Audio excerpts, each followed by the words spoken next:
Hello and welcome to this video on production and productivity. If we consider our business normally has 4 separate departments in which its staff work. And in our AS studies, we're going to look at these 4 different departments. And the AS syllabus is split in 2.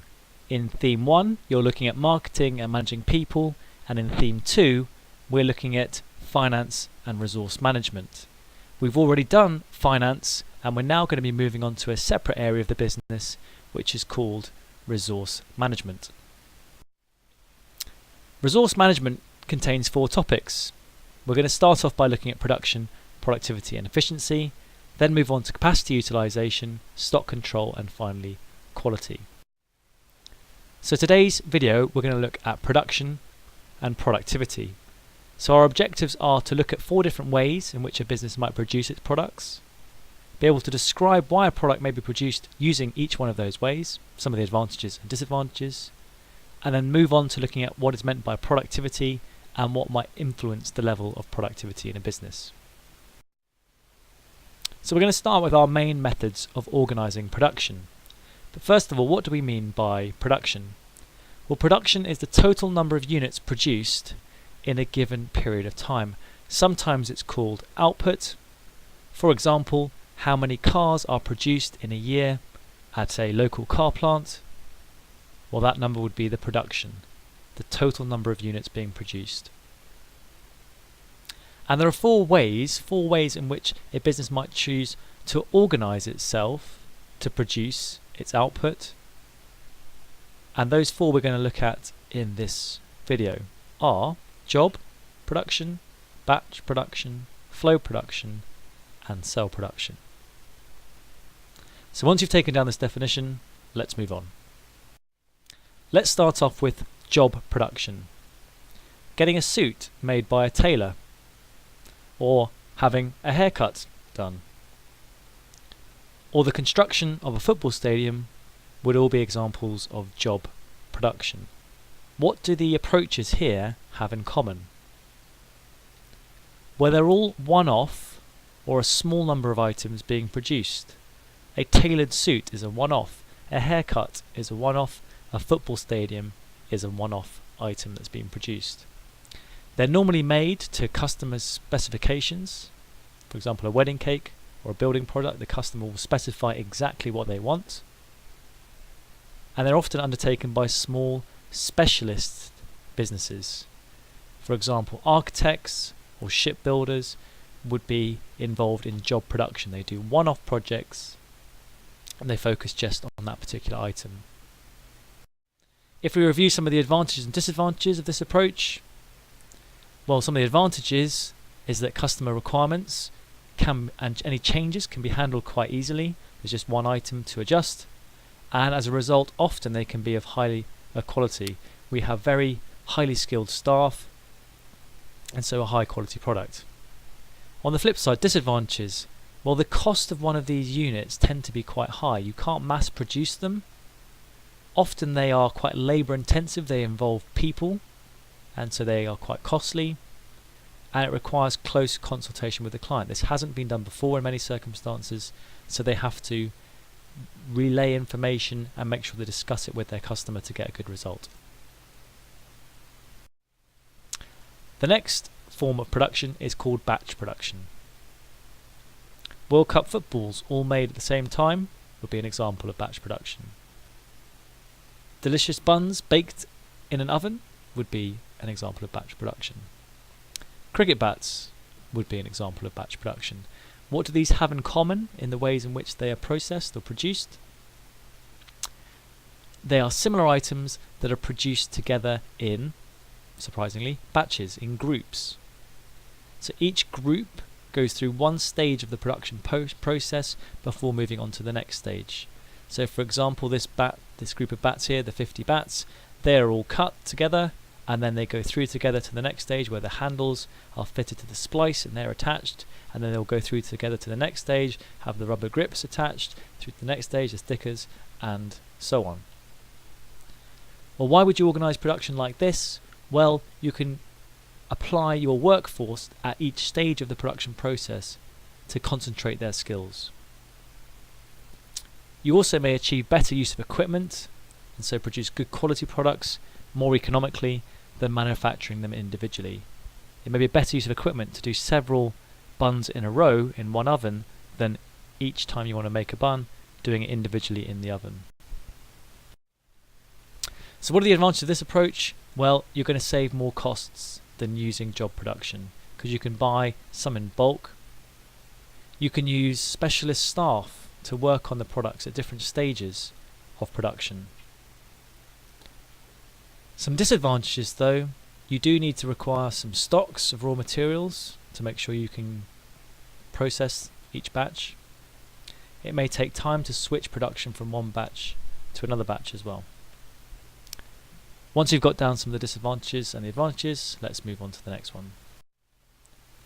Our next example of a production process is flow production. The Model T Ford, made by Henry Ford, was one of the first examples of this, where the cars flowed through the plant, and as they moved through the plant, bits were added and so on. Increasingly, flow production is used to produce many items using technology. A good example would be bottles of Coca-Cola. The water flows into the plant and constantly flows all the way through the carbonator, and then there's fillers, and then they go through the bottling plant, and eventually they're ready for distribution. The process doesn't stop, and each individual item flows through constantly. This would be an example of flow production. What do they have in common? The product moves continuously through the production process. When one task is finished, the next task starts immediately, and so the time taken on each task must be roughly similar, so there's no bottlenecks in the flow. Let's have a look at some advantages and disadvantages. One of the main advantages is the cost per unit of production is reduced. It's also suitable for manufacture of large quantities.